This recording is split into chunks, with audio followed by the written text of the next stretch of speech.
দেশের অর্ধেক জনগোষ্ঠী নারী হওয়া সত্ত্বেও একজন নারীকেও মনোনয়ন দেয়নি এমন রাজনৈতিক দল রয়েছে। বিএনপি আসন্ন নির্বাচনে সর্বোচ্চ সংখ্যক 10 জন নারী প্রার্থীকে মনোনয়ন দিয়েছে, যা নারীর ক্ষমতায়নে আমাদের দলীয় প্রতিশ্রুতির বহিঃপ্রকাশ।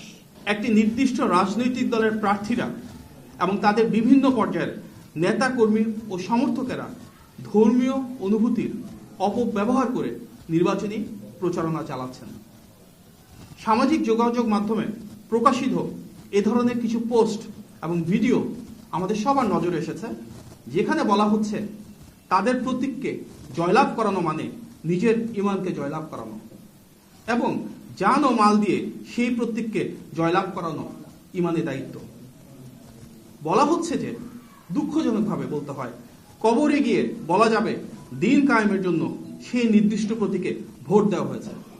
ধর্মের অপব্যাখ্যা দিয়ে ভোট চাওয়ার এই অপপ্রয়াস অনাকাঙ্ক্ষিত।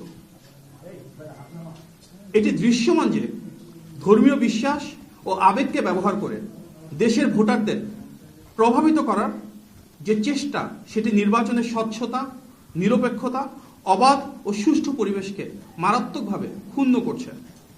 আপনারা জানেন, এ ধরনের কর্মকাণ্ড গণপ্রতিনিধিত্ব আদেশ 1972-এর 77(1) ঘ অনুচ্ছেদের সুস্পষ্ট লঙ্ঘন এবং আইন অনুযায়ী অসৎ প্রভাব বিস্তার হিসেবে শাস্তিযোগ্য অপরাধ হিসেবে পরিগণিত হয়।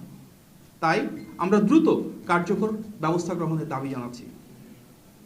আপনারা জানেন, নির্দিষ্ট রাজনৈতিক দলটির কর্মী সমর্থকেরা বাড়ি বাড়ি গিয়ে মহিলা ভোটারদের এনআইডি কার্ডের কপি, মোবাইল নাম্বার এবং বিকাশ নাম্বার সংগ্রহ করছেন।